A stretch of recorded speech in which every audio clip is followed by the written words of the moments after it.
alat bukti mana yang patut dijadikan alat bukti keterangan saksi dalam persidangan? Kalau saya dalam posisi hakim di situ, ya akan melahirkan petunjuk, tentu alat bukti yang tidak bersesuaian tadi tidak akan saya pakai sebagai alat bukti. Berarti yang berkesesuaian dengan alat bukti lainnya? Ya. Baik, terima kasih Prof.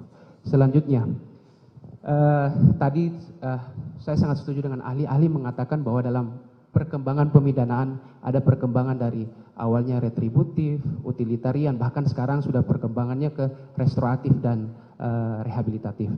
Nah, berkaitan tadi ahli juga mengatakan, itu saya sangat setuju, ahli mengatakan bahwa namun sampai saat ini sistem peradilan pidana yang ada di dunia ini tidak bisa melepaskan diri daripada dominasi paham pembalasan retributif. Ini saya kaitkan dengan pemidanaan pasal 10 kita, adanya pidana mati. Pendapat ahli, masih relevan atau setujukah dengan pidana mati terkait pasal 340? Persoalan eksistensi pidana mati itu sampai hari ini masih diperdebatkan. Bahkan pada waktu kita merumuskan KUHP kita yang akan berlaku 3 tahun kemudian itu nanti, salah satu isu krusialnya terkait dengan pidana mati itu, pidana mati. Ya. Pada satu sisi kita berhadapan dengan komunitas yang menentang adanya pidana mati. KUHP kita yang berlaku hari ini, yang sudah diberlakukan di Nusantara sejak 1 Januari 1918, adalah merupakan kopian belaka dari Wetboek van Strafrecht di Belanda. Ya. Di Belanda sejak tahun 1925 kalau saya tidak salah, mereka sudah meninggalkan pidana mati. Tapi kita masih tetap membutuhkan pidana mati itu. Nah, saya menganggap kalau ditanya pendapat saya pribadi, saya masih setuju dengan adanya pidana mati. Kenapa demikian? Karena dalam rangka mengakomodasi nilai-nilai atau budaya hukum yang ada di tengah masyarakat bangsa kita. Saya mohon maaf, mayoritas bangsa Indonesia itu adalah pemeluk agama Islam. Dalam agama Islam berlaku hukum qisas. Siapa yang membunuh harus dibunuh. Jadi oleh karena itu pidana mati masih diberlakukan. Baik. Akan tetapi dalam rangka menghormati dan mengakomodasi pendapat-pendapat yang berbeda, maka pembentuk KUHP yang akan datang mencoba mencari jalan tengah. Bahwa pidana mati itu bukan menjadi pidana pokok, tapi menjadi pidana yang sifatnya khusus. Baik, terima kasih Prof. Selanjutnya, satu pertanyaan lagi ya, waktu Siap. saudara sudah habis. Siap. Tadi Prof menjelaskan perihal ada hal-hal yang dapat meringankan dan memberatkan pemidanaan terhadap seorang pelaku dalam hal ini terdakwa.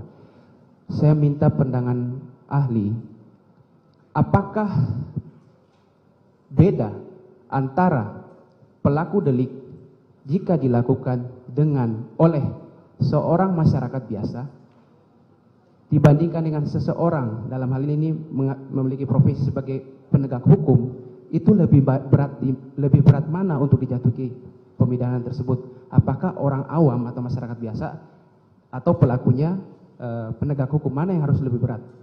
Saya kira itu akan menjadi bahagian yang seyogianya dipertimbangkan oleh hakim, ya, karena di dalam hukum penitensier tentang pemidanaan kita mengenal sebuah ajaran yang disebut dengan teori atau individualisasi pidana, bahwa pidana itu dijatuhkan kepada seseorang sesuai dengan kemampuan orang itu. Saya umpamanya hari ini saya sakit kepala, tapi cukup dengan makan Panadol. Saudara jaksa penuntut umum sakit kepala harus dirawat di rumah sakit. Kondisi individual lah yang membedakan orang itu berat ringannya pidana yang akan dijatuhkan. Tapi ini semua adalah penilaian dari majelis hakim. Tapi apakah latar belakang dari pelaku orang biasa dengan seorang penegak hukum bisa mempengaruhi faktor yang meringankan dan memperberat pemidanaan? Saya tidak bisa masuk ke semua itu. Baik, terima kasih Cukup. Yang Mulia. Baik, terima kasih. Selanjutnya saya beralih pada terdakwa.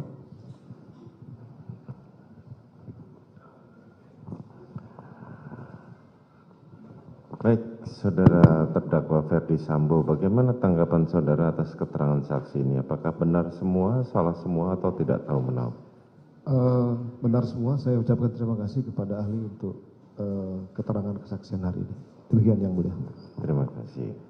Baik, selanjutnya kepada terdakwa Putri Chandrawati.